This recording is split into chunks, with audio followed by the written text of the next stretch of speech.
có một bữa nữaទឹកស្រកដល់ហើយត្រីវាចុះពីស្រែមកតាមអូនេះនិយាយពីមាត់ត្រីដល់ខ្ជិបខ្ជប់ពេញហ្នឹងតែគាត់ថាអូនេះបងអកើតស្លឹកឈើពេកនេះស្លឹកអាដើមកាសចាយនេះវារុះមកជួក្នុងហ្នឹងបងទៅវាមិនបានទេវាបានតែស្លឹកឈើហ្នឹងមិនសិនបងកើតវិញគ្នានេះសបាយបងគាត់មើលមាត់ដល់ទៅមាត់ត្រីឈរទៅហ្នឹងចាំមើលវាឃើញមាត់ទៅឡើយ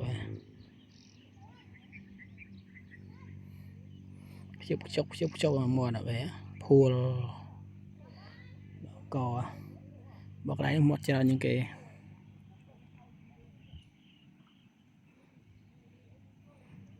សិនបងកើតវិញសបាយបងអត់ទាន់នេះ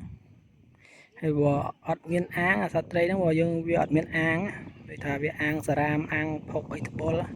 ក៏វាមាននៅមាត់ចេះដែរវាអាងសារ៉ាមអាងអាឈើច្រើនជាងបងវាមិនបានអញ្ចឹងវាមកលេងនឹងមាត់ត្រីក៏ដល់មួយអត់តិចក៏ប៉ុនកដៃដែរនេះតែតាមស្រែទឹកវាស្រកឲ្យច្រូតជាងទៅវាចុះមកតាមបន្លាយបងប្អូនមើលមាត់ណាលៀបយើងបន្លាយលៀបខេត្តពោធិ៍សាត់នេះខ្វាកមាត់ត្រីបងប្អូនអើយមិនក្រោមពីប៉ុនកដៃទេមាត់មួយអាចនឹងធំលឹះនឹងទៀតមើលបងប្អូនខ្ញុំមានថតទុកតែមកស្ទុះទៀតវាមាត់នៅមុខយើងនឹងវាអត់ខ្លាចទេដោយសារយើងធ្វើអីវាមិនកើតស្លឹកឈើពេកនេះទឹករាក់ទឹកយ៉ាងច្រើនត្រឹមជាកេះហ្នឹង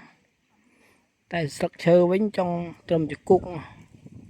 ហើយបងវាបងទៅវាមុជចូលទៅស្លឹកឈើហ្នឹងលេងបានអត់ហើយចាំមួយខែនេះឃើញមាត់đấyបងប្អូនចាំមួយខែនេះខែស្លឹកឈើរុះផងរដូវស្លឹកឈើរុះអញ្ចឹងវាសម្បូរស្លឹកឈើបងវាកើតទេដល់មាត់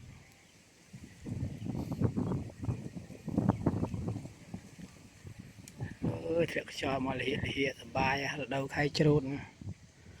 ហើយមកទេសភាពស្រុកស្រែបងប្អូន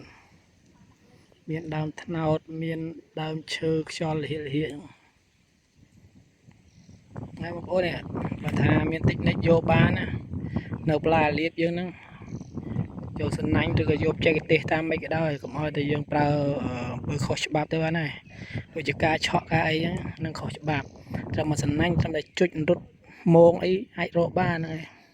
មកដាក់យកទៅនេះផ្លែលៀបបាទមកត្រីច្រើនណាផុសមួយបានបង្កដៃ